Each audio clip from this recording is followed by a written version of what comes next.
কর্তৃক যে ২০২৩-২৪ অর্থবছরে যে ৭২,৩৪১টি ফাইল অডিটের জন্য নির্বাচিত হয়েছে, সে সকল এসএসসির ক্ষেত্রে এখন করণীয় কি? দেখেন, এক্ষেত্রে আমরা সাধারণত ২ ধরনের এসএসসি পাই। যারা হলো যারা সবকিছু ঠিকঠাক মতন আ দিয়েছেন, যেখানে সম্পত্তি, আয়-দায় এর ব্যাখ্যা সঠিকভাবে দিয়েছেন, এই এক ধরনের এসএসসি। আরেক ধরনের এসএসসি হলো যে তারা তাদের যে রিটার্নে তাদের সম্পত্তি এবং আয়-দায়ের ব্যাখ্যা সঠিকভাবে প্রদান করেনি অথবা সম্পূর্ণভাবে প্রদান করেনি। ২ টা, একটা সঠিকভাবে দেয়নি অথবা সম্পূর্ণ দেয়নি।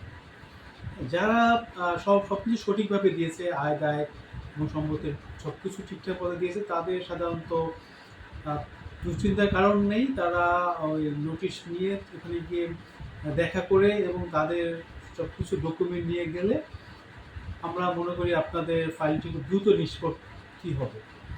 কিন্তু যারা সকল তথ্য সঠিকভাবে দেয়নি, তারা হলো যে একটু দুশ্চিন্তার কারণ তাদের আছে।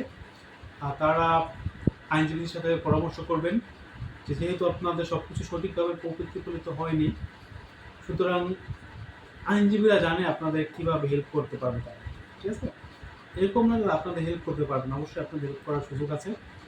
আপনারা আইনজীবীর সাথে যোগাযোগ করবেন এবং তাদেরকে ভেঙে বলবেন যে আমার এই অবস্থা আছে, ডকুমেন্ট নিয়ে যাবেন। সেই হিসেবে তারা আপনাদেরকে পরামর্শ দেবে। সুতরাং এখানে ভয়ের কিছু নাই। যদি এরকম হয় যে আপনারা সঠিকভাবে আয়-ব্যয় এবং সম্পত্তি দায়ের ব্যাখ্যা প্রদান করেননি, সেটাও সলভ করা যায়, সমাধান করা যায়। কোনো কিছুই সমাধান অযোগ্য না। সুতরাং ভয়ের কিছু নেই। যাদের সবকিছু ঠিক আছে তারা নিশ্চিন্তে থাকতে পারেন, কোনো সমস্যা হবে না। এবং যাদের সবকিছু ঠিক নেই, তারা অবশ্যই একজন আইনজীবীর সাথে পরামর্শ করবেন এবং সে আপনাকে একটা সমাধানের পথ খুঁজে বের করে দেবে ইনশাআল্লাহ।